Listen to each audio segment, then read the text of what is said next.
దేవతామూర్తులను మనం అష్టకాలతో స్తోత్రం చేస్తూ ఉంటాం కదా. ఈ నేపథ్యంలో యమాష్టకం యొక్క ప్రత్యేకత ఏమిటో తెలియజేస్తారా? యమాష్టకము దేవీ భాగవతంలోని నవమ స్కంధంలోని 31వ అధ్యాయంలో తెలియజేయబడింది. నారాయణ మహర్షి నారదుడికి అద్భుతమైన యమతత్వాన్ని వివరిస్తూ, సావిత్రి తన భర్త ప్రాణాలను కాపాడటం కోసం, తిరిగి పొందటం కోసం యముణ్ణి ఎలా స్తుతించిందో వివరిస్తూ యమాష్టకాన్ని తెలియజేస్తుంది.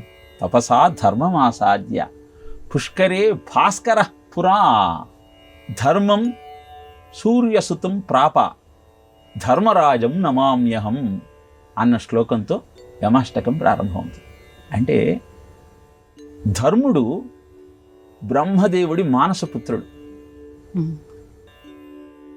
ఆ ధర్ముణ్ణి గురించి సూర్యుడు పుష్కరిణిలో తపస్సు చేసి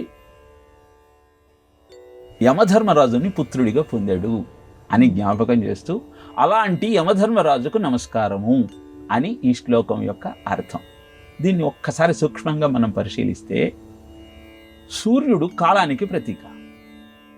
కాలంలో మన ఆచరించే కర్మలన్నింటికీ ఫలాన్ని అందజేసేవాడు యమధర్మరాజు. కాలంలో నేను ఆచరించే అనేక కర్మలకు ఫలితాన్ని అందించేటువంటి ఓ యమధర్మరాజా, నన్ను కరుణించు.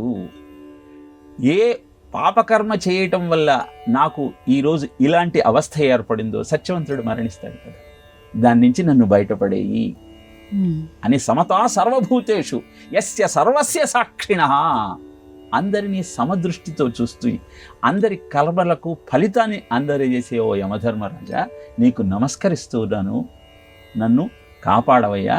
నిన్ను శమనుడు అని ఎందుకంటారు అంటే, చేసిన తప్పులకు శిక్ష విధిస్తూ వాళ్లకు శాంతిని అందజేసేటువంటి తత్వం నీది. మనకు సందేహం కలుగుతుంది, శిక్ష విధిస్తే బాధ కలుగుతుంది కానీ శాంతి ఎలా వస్తుంది అని. అంటే ఎప్పుడైతే చేసిన తప్పుకు శిక్ష అనుభవిస్తామో అప్పుడు ఆ కర్మ ఫలం నుంచి బయటపడతాం. తద్వారా ముక్తి మార్గాన్ని నిర్మించుకునే అవకాశం ఏర్పడుతుంది. ఇది రామాయణంలో రాముడు వాలితో అంటాడు.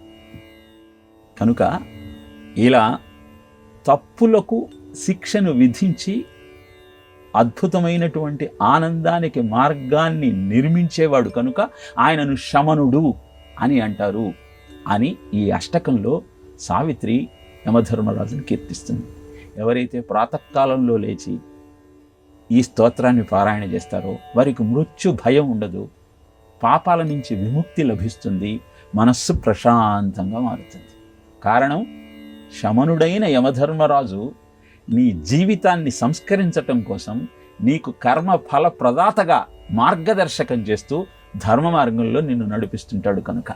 అలాంటి అద్భుతమైన అష్టకమే యమాష్టకము. దేవీ భాగవతంలోని నవమ స్కంధంలోని 31వ అధ్యాయంలో సావిత్రి యముడిని ఉద్దేశిస్తూ చెప్పింది అని నారాయణ మహర్షి నారదుడికి తెలియజేస్తాడు.